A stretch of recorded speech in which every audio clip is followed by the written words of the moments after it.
I'm going to give you 5 things that are going to help you hit your driver, and Peter Finch is even going to throw a tip in there for us. So let's get to tip number 1 that is going to help you hit the big stick better. Before we get into tip number 1, do make sure though you hit the subscribe button so you don't miss out on any more of your free tips, and also watch a little series that me and Pete have coming very soon. But tip number 1 to hit the driver better, what we need to establish firstly is a good foundation.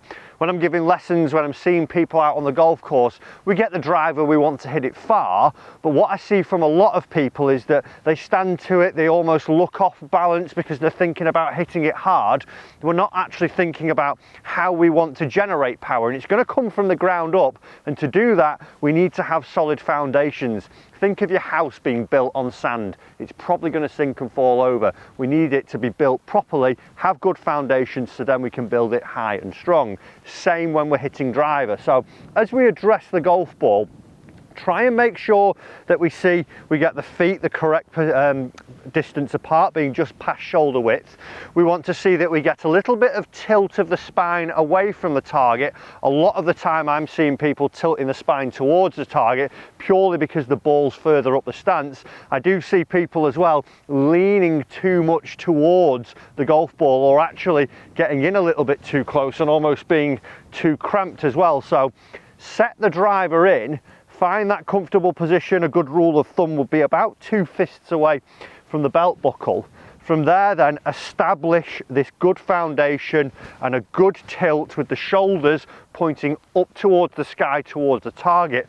And from there then, with the ball in line with the front foot or just around there, we're going to see actually that we look like some of the pros on TV who are about to launch their drivers.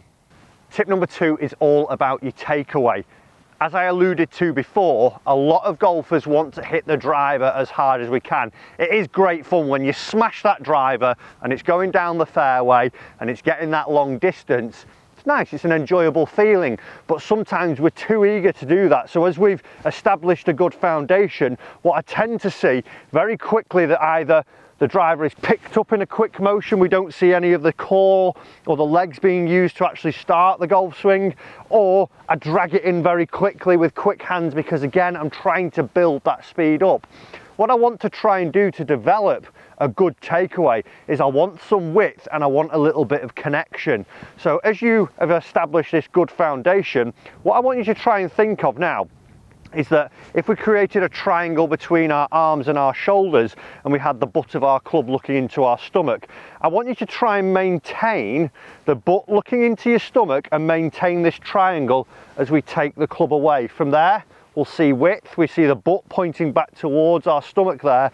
We're not getting it dragged in early and getting disconnected, or I'm not picking it up and breaking this triangle down. So as you take it away, try and feel that we get that triangle feeling maintained and this butt here with a good base. That will start to help us hit better drivers. That was pretty nice. Tip number 3 comes from none other than Peter Finch. Thank you for giving the audience a little bit of driver magic. What have you got for us, Pete? Well, we might as well carry on this conversation, this explanation, this demonstration and this guide that you've been progressing through the swing. A wonderful example of how to get set up and a beautiful connection in that takeaway. So shall we build up to the top?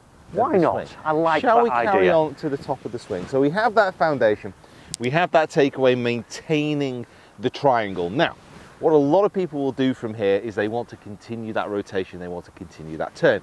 Absolutely fantastic. However, to get that rotation, to actually get the full turn up to the top of the swing that we need, it is more about what you're doing with your lower half at times than what you're doing with your upper half. So we've rotated the body away, we've maintained this triangle. Now with your right hip, your trail hip, if you're a right-hander, we want to allow that to rotate away from the golf ball. If that is stuck in position like this, and you try and continue that shoulder turn, there'll be too much tension between these two parts of the body. There are very few golfers on the planet that can maintain a static hip position and get a full rotation. It's just not likely, especially if you're not down the gym every day of the week. So we've continued this triangle, and all I want you to really get the feeling of here is that that right hip has rotation. So your right butt cheek is moving back and away from the golf ball. Now what that will do is that will allow the upper body a full range of motion to the top of the swing, and it won't allow those arms and those hands to stop short in this position. So we've got that base. Shall I hit one, Matt? Give it a go. Let's see this nice rotation. Now you can take your time with it as well. There's no need to rush. Rotate the hip and allow that upper body to turn.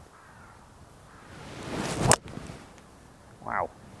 That was nicely smoked there, Peter. You know, it went that fast and that quick. I didn't even see where it went. It went straight down the middle over the pole. Well, yeah, I know that, but like, I mean, how far?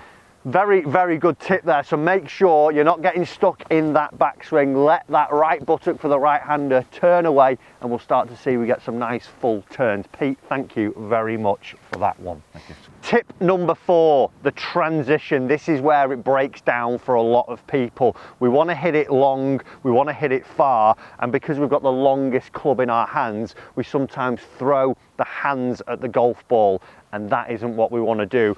We've heard from Pete there that we want to complete our backswing by letting that trail hip go a little bit more to see that we get a good rotation. From here now, the first move that I see, and what Pete will see a lot, is that those hands are almost thrown at the golf ball. The shaft gets steep from here, and that's when we get that glancing blow and that slicey, slappy contact as we're going through. We don't want that. What we want to try and do, once we've built that good turn up now, we now want to feel that that right cheek that Pete talked about, we want to almost push that towards the target. So we would feel that the legs actually start our transition. We would feel that the spine tilt increases ever so slightly.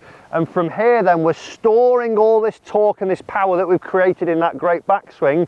And then as we're getting down to where our hands are feeling around belt height, that's when we let the club head go. That's where the real secret is for finding more club head speed. It's not from the top, because by the time you're actually getting to the golf ball, you'll be slowing down, cramping up, and not delivering that pure quick strike. So once you've got that transition feeling, once we've completed that backswing, feel that you push your butt cheeks towards the target, let that rotation of the legs happen, and then from here let that club head whip through, and we're going to start to see again that you'll probably get better strikes and better control of the path, which will lead to a better driver. There we go. 5th and final tip, one that I've preached about a lot in previous videos, but let's see that we've got some balance. You might have a great swing, you might have done all the things that myself and Pete have suggested there, but if you are falling over because you're trying to hit it that hard and you can't stick the landing, you're never actually going to get the centre of the golf club back onto the golf ball.